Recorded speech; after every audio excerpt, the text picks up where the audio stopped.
La prière anti-Poutine des Pussy Riots a trouvé un nouvel écho avec la guerre en Ukraine. Ces activistes russes ont choisi un lieu symbolique de la capitale pour donner de la voix. La grande cathédrale orthodoxe du quai Branly, qui dépend directement de l'ambassade de Russie. Beaucoup de gens pensent que les Russes sont pour la guerre, mais c'est faux. Ils sont nombreux à s'y opposer. Nous voulons le dire ouvertement, là où c'est encore possible, car ce n'est malheureusement plus le cas en Russie aujourd'hui.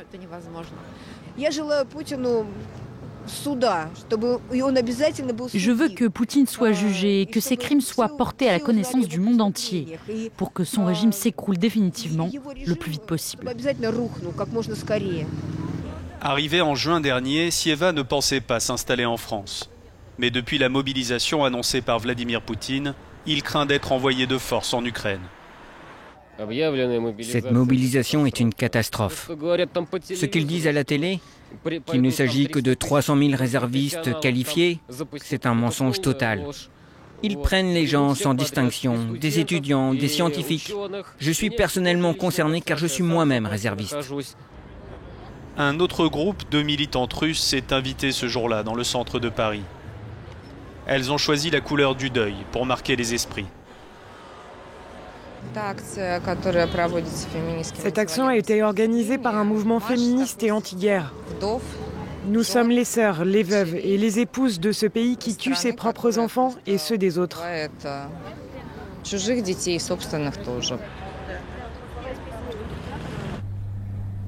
De nombreux artistes et intellectuels russes ont choisi l'exil depuis le début du conflit. Arrivée en France en mars dernier, Dasha est illustratrice. Elle s'engage contre la guerre et la censure d'État à travers son travail. Je fais une série qui représente pour moi la protestation telle qu'elle existe là en ce moment dans mon pays. C'est pour montrer que la protestation elle est complètement étouffée, que les gens qui restent là-bas et même qui sont contre, ils sont un peu comme ces animaux pendus, tués par notre pouvoir. Maintenant, c'est impossible d'être artiste et de pouvoir s'exprimer. J'ai mes amis artistes, mes profs qui sont là-bas et je vois à quel point ils souffrent, mais ils peuvent quasiment rien dire, sinon ils recourent à la périphrase presque honteuse. Dasha enseignait aussi le français en Russie. Elle a tout laissé derrière elle pour s'installer en banlieue parisienne et vient d'obtenir l'asile politique. Le 24 février, quand j'ai appris que la Russie avait attaqué l'Ukraine, je suis devenue vraiment folle. Je connais beaucoup d'artistes ukrainiens. Tes amis qui se font bombarder par tes compatriotes, tu ne sais pas quoi leur dire, c'est une honte et horrible. C'est dans l'est de la France qu'Andrei a posé ses valises il y a quelques mois.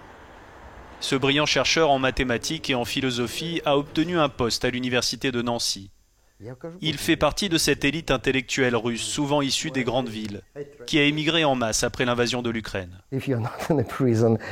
Si vous n'êtes pas en prison, vous êtes considéré comme un membre du camp des méchants qui livre une guerre d'agression.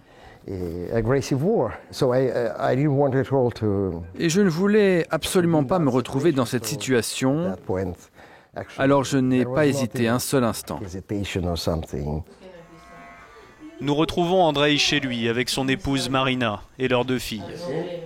Ce couple d'universitaires a abandonné une situation confortable à Saint-Pétersbourg. Pour moi, aller au travail était comme un combat quotidien.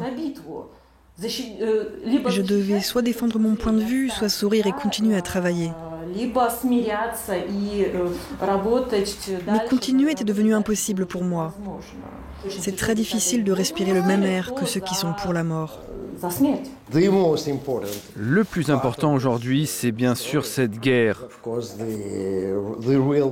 cette attaque contre l'Ukraine.